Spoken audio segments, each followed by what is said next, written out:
Thank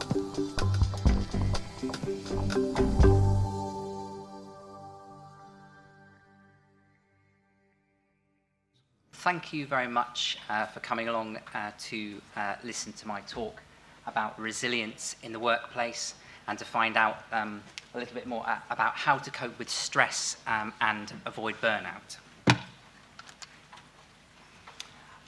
So I'm from an organisation called People Insight, and we're a specialist consultancy that do a lot of work around areas such as employee engagement and employee surveys, things like 360-degree feedback systems and performance management, culture change programs and organisational development. And we've increasingly been doing work around the area of well-being. In terms of who I am, I'm George Margrove. I'm the head of consultancy for People Insight. I'm a chartered occupational psychologist and have a background in organisational research and well-being, and my PhD was in stress and organisational health and individual well-being and performance. So what I'm going to be talking to you about today is to improve your understanding of issues around stress, around burnout, and also a bit on how to make your teams more resilient, and also how to improve resilience yourself as well. So I'm going to talk about a model of resilience. I'm going to talk to you about the key factors and strategies you can use to boost personal resilience, and apply that to some tips on how you can support your teams as well to become more resilient. So we've already had some figures today about the various costs of mental health related issues in the workplace. And a figure I have that I dug up was the cost to the UK economy of stress-related workplace absence was £20 billion, which is about 1% of UK GDP. And this is actually very similar to the cost of alcohol in terms of cost to social costs and cost to the NHS as well. So it's really, really a significant cost to the economy.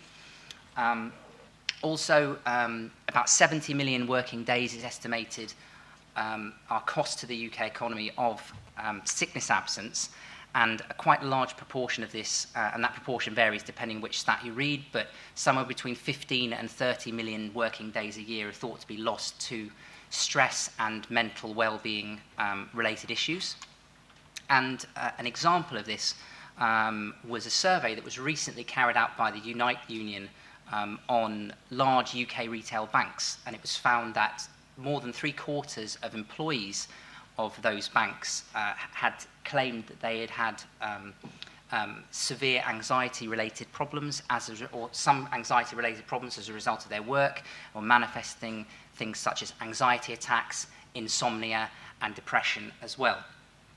In terms of the actual cost to organisations then in how this is manifested, so it relates to increased employee turnover, it relates to employee absence, lost productivity, and it also, if it's a long-term problem, can really damage your organisational culture and also your organisational brand as well.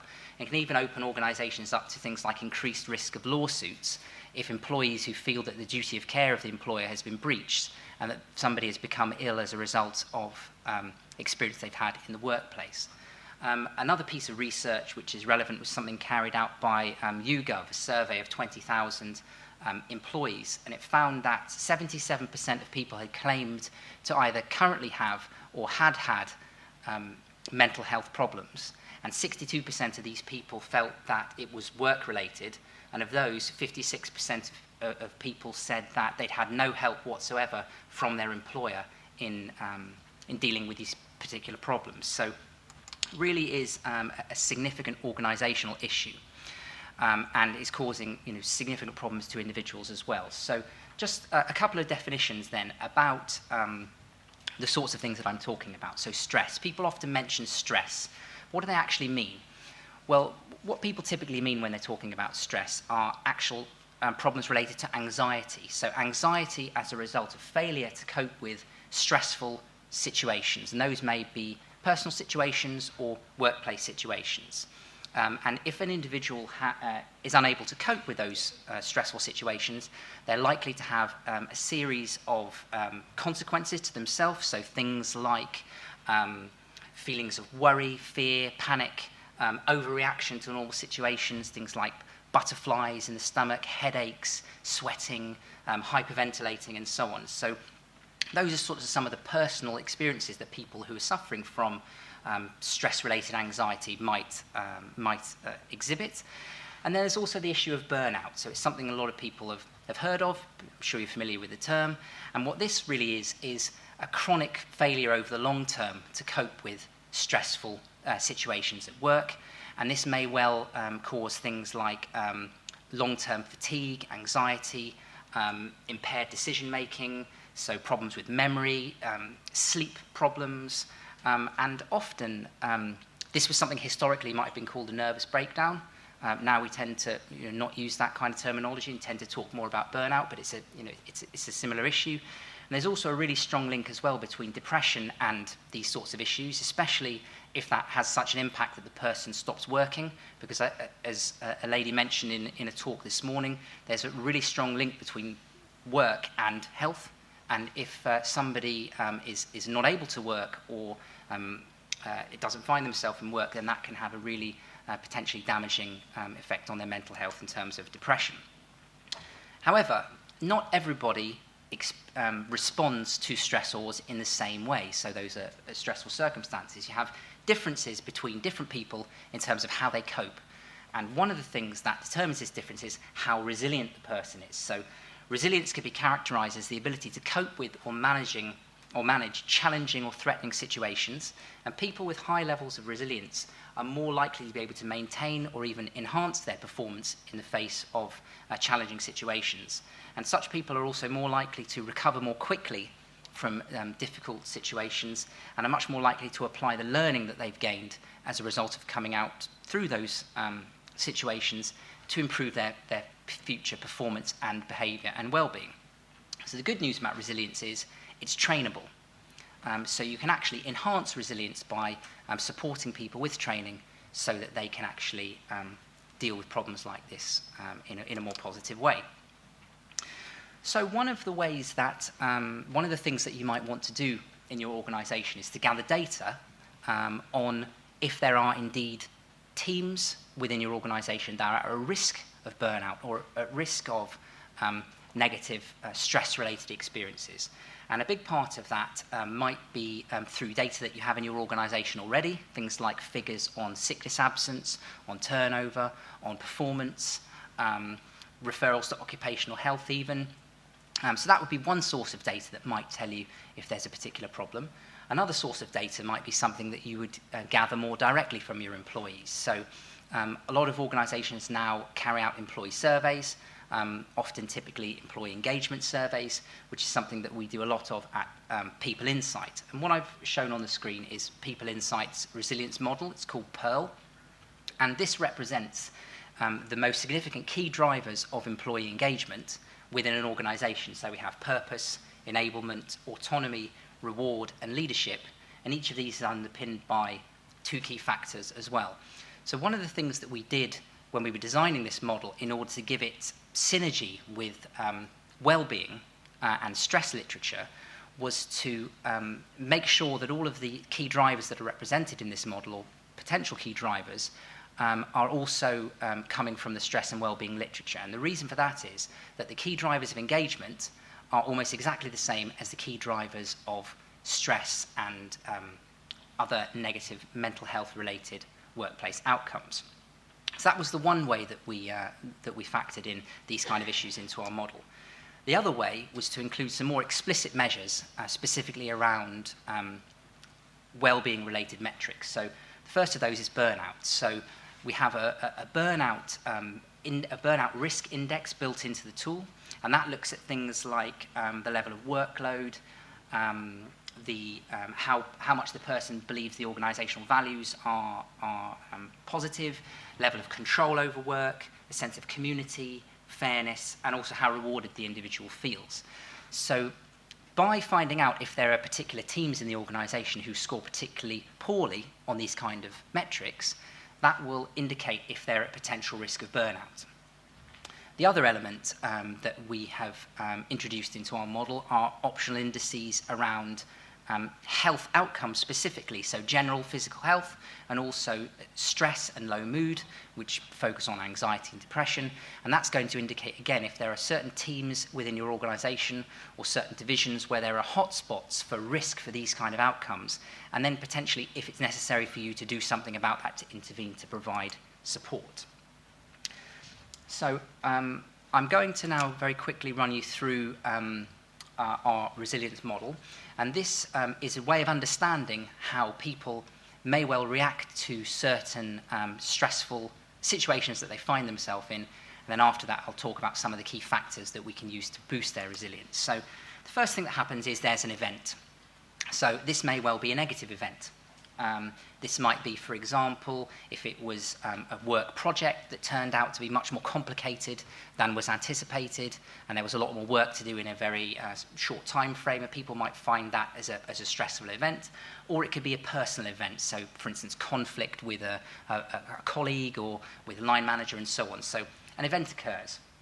That's likely to give rise to some kind of negative feelings, perhaps anxious feelings. So worry, it might cause people to overreact, it might cause people to respond in a fight or flight way, so an aggressive way or in a scared way, and some of those other symptoms that I've described. That's likely to then lead on to the behaviour. So a person might well, who's experiencing those feelings, behave in an overreacting way. They might well panic, they might well want to exit the situation, it might cause them to have conflict, and it could be counterproductive behaviours. And then that's going to, sorry, it's a bit darker now, it says outcomes. So that's likely to lead to a certain outcome. So that might be a professional outcome, so the project is not delivered on time or not to the required quality, or it might be a personal outcome for the person that they may well have very, very negative emotional response to this, and if this occurs repeatedly, potentially they could be at risk of burnout. So that's a sort of standard cause and effect scenario that could happen with a stressful situation to an outcome. But people have personal resources. So when I say personal resources, there are a couple of things I'm talking about. One of those, for instance, is lifestyle. So we've heard a couple of people today talking about the importance of lifestyle, things like nutrition, exercise, diet, sleep, which are going to make a person respond potentially to threats in a more positive way. Because there's a lot of evidence that shows that when people are well fed and well rested, they're more likely to be able to cope with demanding situations. Another one of those is a personality factor you've probably heard of called self-efficacy. And this is a person's belief in their ability to cope with stressful situations. So when somebody has a good lifestyle or a high sense of self-efficacy, what's going to happen is when they encounter a potentially stressful event, that's likely to have a moderating effect on their feelings so that they might not have such a negative emotional response as they otherwise would have. Likewise, they're likely to behave in a more positive way in terms of coping with that problem. So when they put into place their behavioural responses as a result of the threat that they've perceived, they're more likely to have a positive behavioural response. And then the outcome that you have is also going to have a feedback effect as well. So if you have a positive outcome, your positive behaviours are more likely to be reinforced. You're more likely to perceive future situations as less threatening and have a less negative emotional response. And your self-efficacy is more likely to be boosted. So this is a model that represents the ways that people think and respond and behave either positively or negatively in the face of challenging events. What I'm going to do now is I'm just going to show you a quick video of a well-known scenario that you'll probably recognise, where resilience was really, really required for the people involved to have a positive outcome. So you can just watch this for a minute.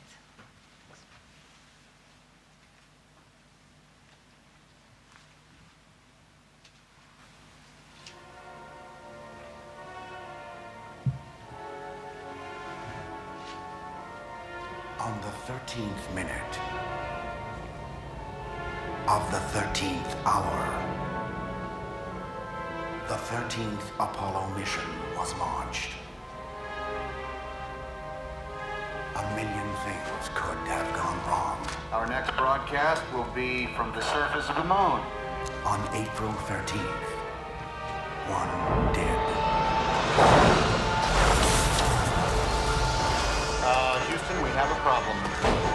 We got a wicked shimmy up here. Houston, we are venting something out into space. It's definitely a gas of some sort.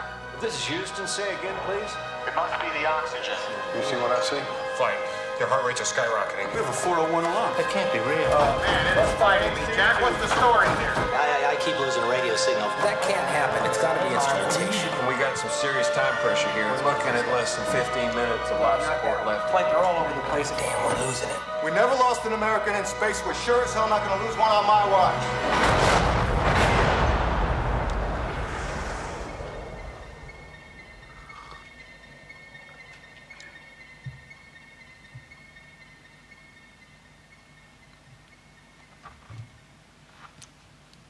Great, thank you. So, obviously that was a trailer for the film Apollo 13, which some of you may have seen. For those not familiar with the scenario, what happened was it was during the height of the American space program.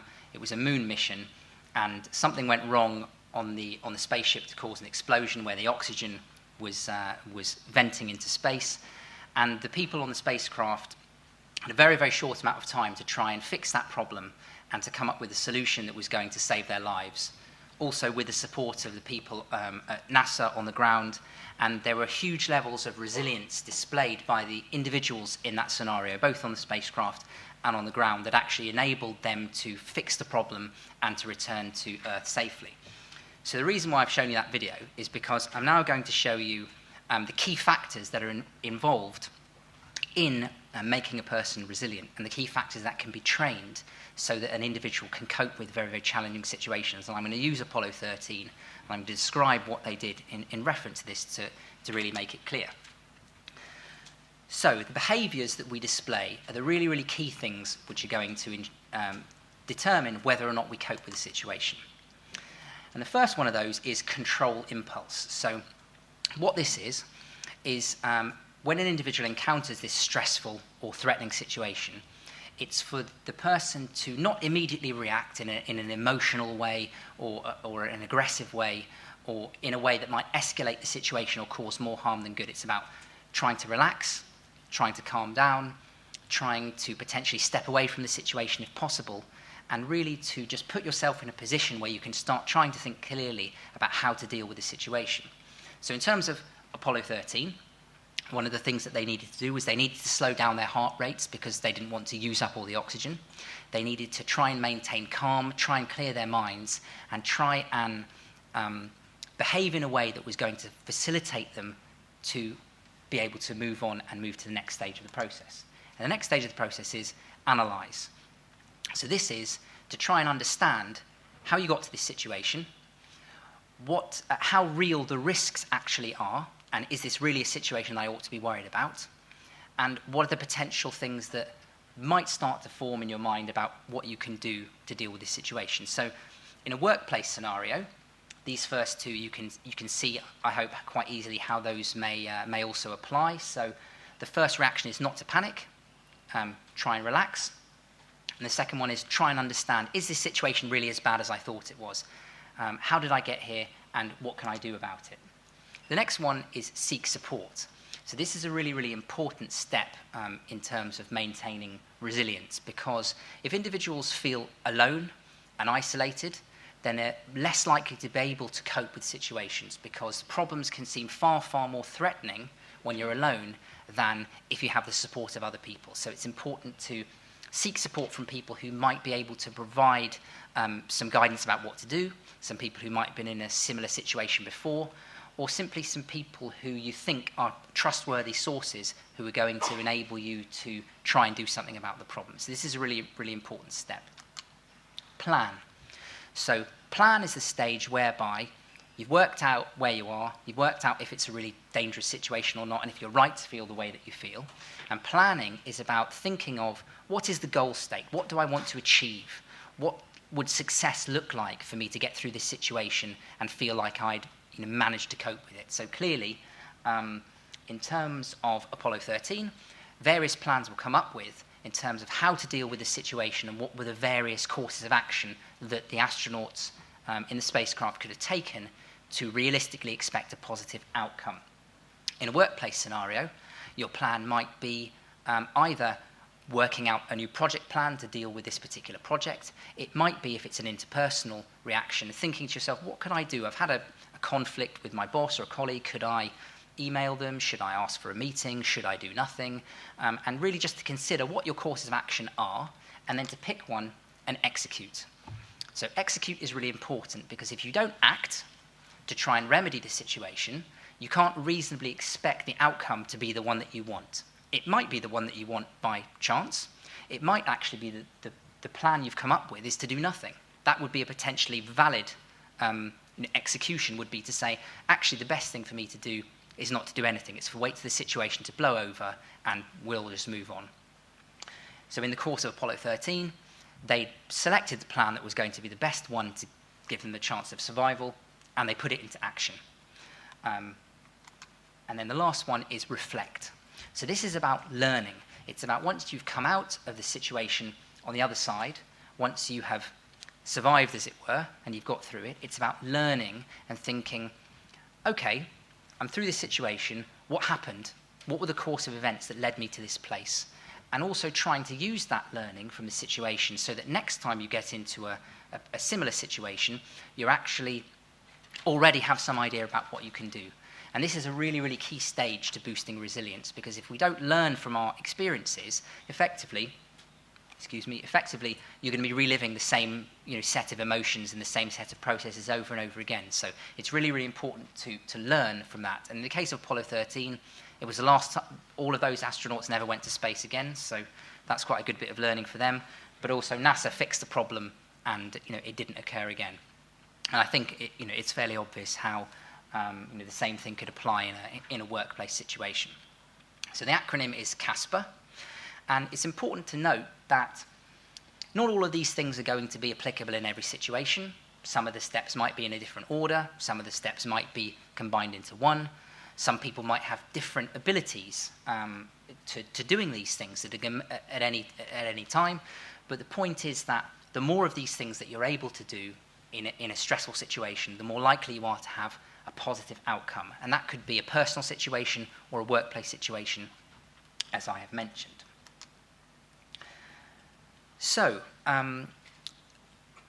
People Insight have used this model and implemented it into a workshop scenario. So what we have done is we've developed a workshop, and in order to implement this workshop, there is some pre-information or pre-work that is necessary to see if it's a worthwhile thing to do. So identifying teams that are at risk of negative health-related outcomes, teams that are at risk of burnout. So as I mentioned, you might have data in your organization already that is indicating that there are particular problems or particular teams. It might be anecdotal evidence, it might be hard evidence based on turnover and performance-related metrics that I've described, but it also might be data that you would gather through a survey. So in the way that I described, you might put in place a survey, which is going to be a health and well-being audit, which would the Pearl survey that I mentioned before would be an example of that. And that's going to highlight where the areas of risk are. Then once you have your designated teams or people who want to go on some kind of resilience training, there is a resilience questionnaire. So the questionnaire asks questions around each of the stages of the CASPER model to indicate how well people are doing on these particular elements that are going to make them resilient. Then what happens when people come along to the workshop is that their questionnaires are scored and gives them some idea of how they stand in terms of their strengths and weaknesses and how well they're scoring on the different factors. Then the resilience model that I've outlined with the boxes and arrows will be reviewed, as will the key factors in boosting resilience, which are the CASPER steps. And then there will be work on each one of those CASPER steps in order to tell people how they can boost their ability to use that particular step. And then on the basis of the workshop and what people have learnt, and their knowledge of their own personal strengths and weaknesses, people will be encouraged to make 3 commitments about how they can boost their resilience in line with the things that have been discussed. And then after the session, it's their own responsibility to then go and work on those things to really make positive steps in terms of boosting their resilience. So to give you a quick illustration of how this would work in practice, I'm going to use the impulse control step of the model in terms of how that would play out in a workshop situation. So first of all, it would be a discussion of what is this thing? What is impulse control? So we go into detail about saying what it is, what it's not, why is it important? What will happen if you're able to control your impulses? What will happen if you're not able to control your impulses? And what are going to be the consequences of that particular event? Then individuals, as I said, will gain insight into their own levels of capability in terms of impulse control, and they will see themselves compared to the other people who are on the workshop in terms of a distribution graph like the one there, so they can see, is this a strength of mine, is this a weakness of mine, and is this something that I should improve, along with guidance on how to improve it.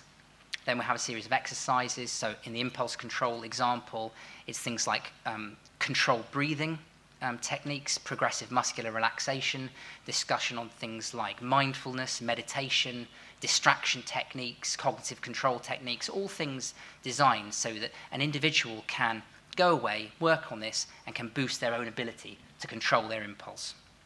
Then individuals will describe it if it's a priority for their development, as I've discussed. So that's the individual side of how resilience training and resilience models can boost an own individual's capacity to cope. But also, it can have a potentially beneficial effect within a team scenario. So if a manager, for example, has been on resilience training, or a number of people in the organisation have been on resilience training, it's potentially going to have some really positive effects on what's going to happen in their teams and how. So, for example, people who have a good awareness of stress, anxiety, and burnout issues, that's much more likely to reduce stigma. We've heard about stigma today and people not wanting to talk about these sorts of issues. And the more knowledge there is of resilience and stress and burnout and so on, the more discussion there's going to be, the more people feel able to talk about it, and the more beneficial that's going to be for everybody. It's also going to help people be more aware of the signals, so they might identify some of the flags that members of their team might be displaying to indicate that they're at risk and that potentially their resilience isn't where it could be. So, for example, if we look at the Casper model, is the individual, do they respond very, very emotionally to challenges in a way that's, in a way that's damaging? So their impulse control might be poor. Analyze. So do they tend to jump into situations without really thinking situations through, or without really trying to understand how they got to the place that they are? Seek support.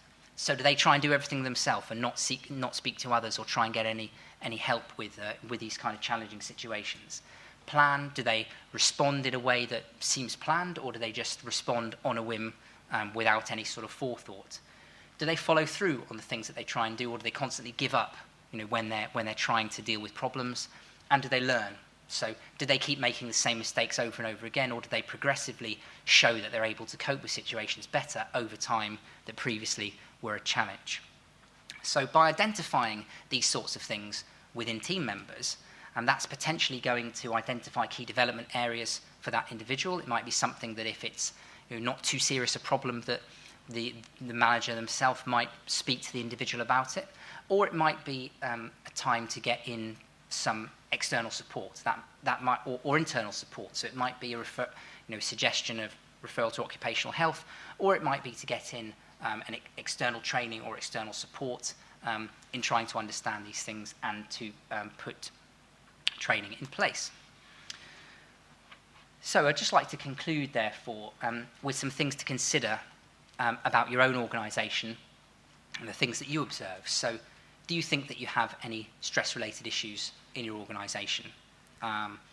Might it be that overall you don't, but there are some particular teams which are more at risk? Do you have evidence of this? So do you have hard data of this, or is it just a suspicion? If you don't have data, can you get data? Can you get a survey? Can you get a well-being or burnout risk audit, which is going to help you target and pinpoint the parts of the organisation that are really, really at risk here of a potentially negative outcome? If so, is external support required, and what would that look like? And crucially, what kind of organisation do you want to be going forward? So, as I mentioned, that long-term issues around burnout and stress can really, really damage the culture of an organisation, can really damage the brand of an organisation. And something that I'm not sure if I've heard mentioned today is the idea of sustainable engagement. So a lot of people are familiar with employee engagement, but this idea of sustainable engagement is becoming more common. And the idea of that is people might be engaged now, but are they going to be engaged in the future? Is that sustainable long term? Because if an organisation is going to thrive over the long term, it has to have healthy and happy people over the long term. And that's where sustainable engagement comes in. And organisations which have high levels of resilience in their employees will have sustainable engagement over the long term.